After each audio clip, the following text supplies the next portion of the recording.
What's good, Relentless Gang? You know who it is, man. It's your boy, Mr. Relentless Lex, and I'm back like I never left this mother. Yes, Sirski. All right, so you guys, man, we got Kimora Lee revealing gay rituals Diddy does on Kim Porter's birthday. You sleazy sap sucker. You gonna do it on, that's disrespectful, bro. Why you out of all days you wanna do these activities on her birthday? Bro, that's crazy. That's crazy, bro. Diddy's going down, bro. Hate to say it because he's a powerful black man with power, but hey, it is what it is. He's more than just a powerful black man in this case. He's an animal. From all these Diddy stories that we're checking out together through my channel, you guys, he's an animal, bro.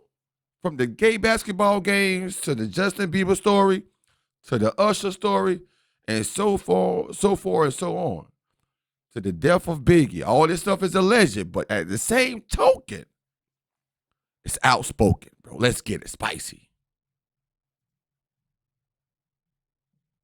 They paid homage to certain sacrifices and homage to certain idols. They would drink, party, be merry, and the men would have sex with each other. That says you've got money to spend. They left a nightmare room. Blood, feces, semen stains. Because of Puff gave his birthday party on her birthday. But it was bigger than that, and people don't understand that. And I think that he had almost told off on himself. Throughout all of the ups and downs of their relationship, Sean, Diddy Combs, and Kim Porter always remained close. Porter, who dated Combs for many years, was found dead in her home on November 15, 2018. She was just 47, but during their on and off relationship, some bizarre things did happen, at least going by what Kimora Lee and former security to Diddy Gene Deal revealed. Yeah, Kim and Kimora was best friends. Puff Daddy, you probably remember that he got the world jiggy with it. Indeed, during the second half of the 90s, Bad Boy Records dominated the music industry with a constant flow of hits that took dance floors and radio stations by storm. And with extravagant videos featuring lots of explosions and shiny suits, Diddy's proteges also dominated TV airwaves. But behind the success was a mirage of cultic rituals, gay parties, and other weird things. Fuss at them, they're not doing enough, they could be doing more. Why don't you have a job? Fashion icon Kimora Lee was one of the closest friends to Kim Porter. In fact, when she died, he was devastated. Every room I walk into now, I think, okay, I will just go and get Kim, Simmons said, following her sudden demise. But I see that I cannot. This is all too close and too sad. Your light was a beaming beacon for so many. You are a whole mood. You are a girl's girl, which is why we've stayed close always. Alongside her note to Porter, Simmons posted a collection of photographs that included a candid shot of the pals lounging together in dresses, a snapshot of the duo smizing for the camera, pictures of their families, and a photo of Porter in front of a mural that gives her angel wings. She continued mourning her departed friend, saying, "We are so alike in so many ways. We shared clothes, food, attitudes, friends, enemies, the greatest happinesses and the worst sadnesses. We've been married, given birth, raised families, gotten divorced, experienced death, and everything in between together," she recalled. "You are a great mama. Between us, we have 8 kids who are all cousins. We are and will always be a family. I will look after yours and you will look after and guide us all." What a beautiful, loving, sassy soul to have lost. Wow, we love bro. you forever. May God bless your journey, Simmons concluded. We will never stop crying for you. She added the hashtags #KimPorter, #ForeverMyLady, #RIP, and #BlackExcellence. But that's all the good that comes from Kimora now enters the dark side. The venture capitalist claimed that during their time together, Diddy made Porter perform some gay rituals during their birthdays. For a fact, Gene Deal, the man who was in charge of Diddy's security, also claimed that he witnessed the bizarre happenings more than once. I love this drink. Where you put my bag I like at? when you like this, Daddy. Yeah, where you put my bag Daddy, at? I like when you it's right scrambling here, and it's right scraping. When you it's right here, scrambling it's and right scraping for No. shit. Not long ago, rapper Fabulous also gave some info regarding the same weird parties with Diddy at the center of them all. The truth is, most people want to go to a celebrity after party to rub shoulders and mingle with whichever stars are in the house. Fabulous has been to several events in his day, but it appears he feels some of those parties weren't all they were cracked up to be. The Brooklyn rapper recently took to his Instagram story to share some candid tales about him running off on his celebrity friends at their events. Sometimes the situation calls for an Irish exit, which had to happen, according to Fab. The whole thing started after the Ghetto Fabulous rapper asked his fans if they too had been pressured into attending an after party when you really want to go home or back to the room, but you don't want to be the turn down to the turn up. You ever got peer pressured into going to the afties, Fab wrote. You really want to go home or back to the room, but you don't want to be the turn down to the turn up. He also asked his Instagram followers one more question. You ever said you was going to the bathroom and left? As fans contemplated his questions, Fabulous confessed to a pretty funny encounter with Diddy, who had Fabulous partying into the next morning. I told Diddy I was going to the bathroom and slid once, he admitted. It was 7 I would have a.m. had and this smart. nigga I would have was did the still same thing. Diddy is known for his insane partying lifestyle, so Fabulous wanting to get out of there and go home makes sense. Fab also spoke about a similar situation where Mariah Carey had him up all night drinking wine after recording a verse. I told Mariah I was going to move my car because it will get towed and screw. He explained, it was 6 a.m. and my verse been done. We was just drinking wine and telling stories. Another person who has publicly talked about puffy parties is Oscar winner Jamie Foxx. Crazy. I used to follow Diddy back in the day when Diddy had all of the songs out. He was so famous, we couldn't get into our own clubs in LA. Puffy Combs has been in the music business for over 3 decades, and during this time, there has been a rumor that he has hosted all-men parties. Twitter users even speculate that there is a possibility Puffy could have groomed Usher.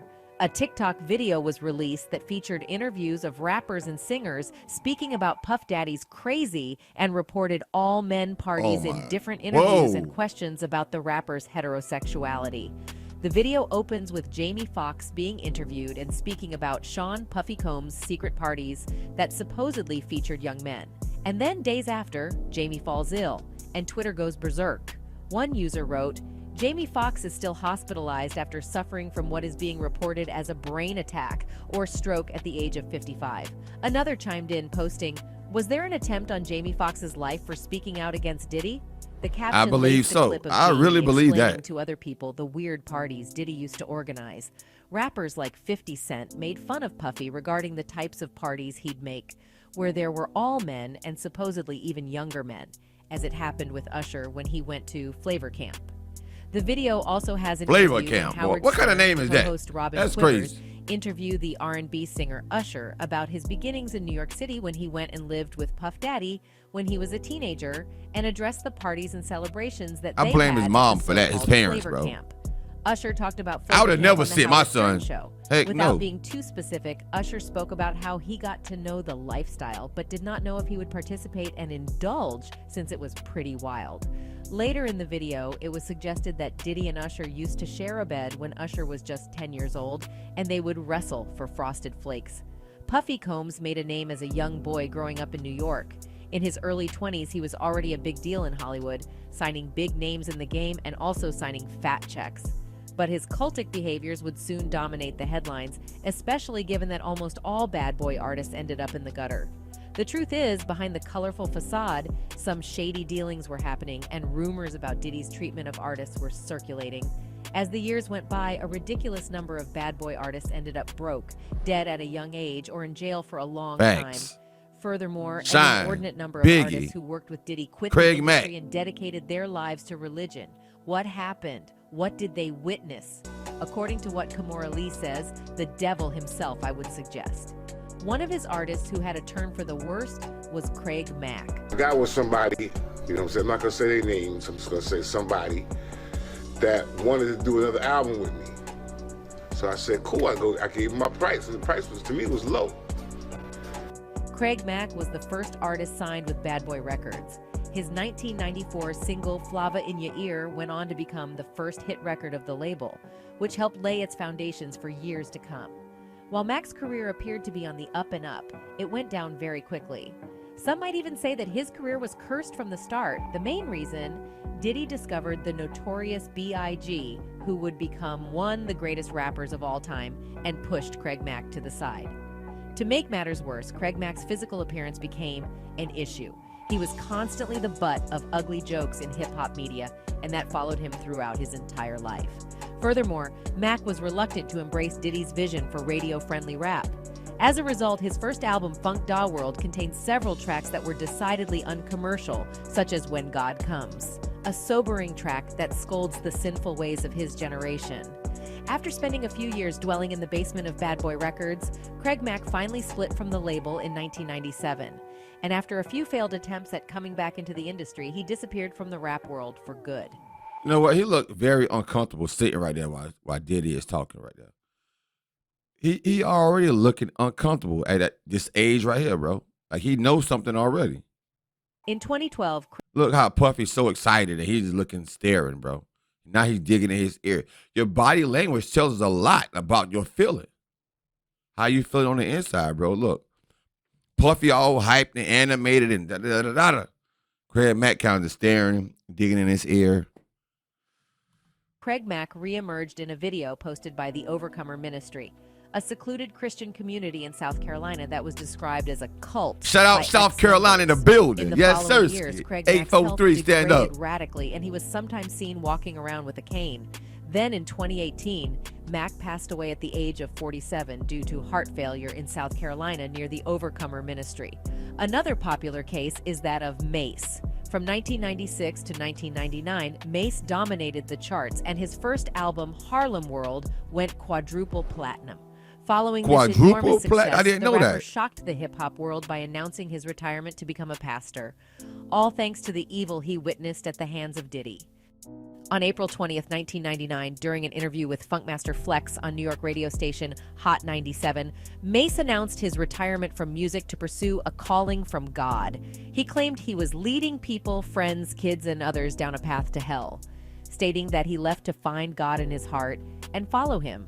He said it was time for him to serve God in his way, saying rap was not real and that he wanted to deal with reality and had become unhappy with what he did no matter how much money it had made him. At the time, Mase's retirement raised a lot of questions. What made him leave the music industry? The speculation regarding Mase's sudden departure from Bad Boy stirred up a storm of controversy. How do you have a 19-year-old rapper named Mase who decides one day to wake up and say, "You know what, I want to get out of this shit and be a minister"? A former Combs disciple told The Voice, "Well, what would you do if you kept witnessing satanic rituals and people dying around you?" I'd probably have done the same. I would have ran for my life. Let us know in the comment section below. And that's it from us today. Until next. Bro, shout out to Mase, man. Mase, he said, forget the money.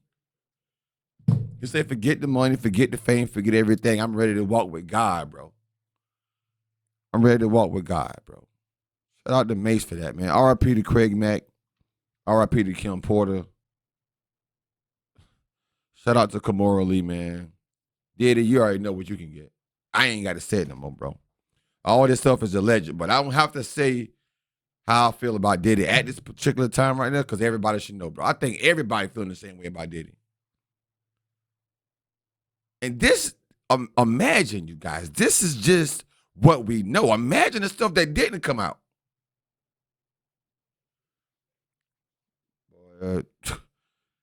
Whew, my mind can't even fathom that, bro. I promise.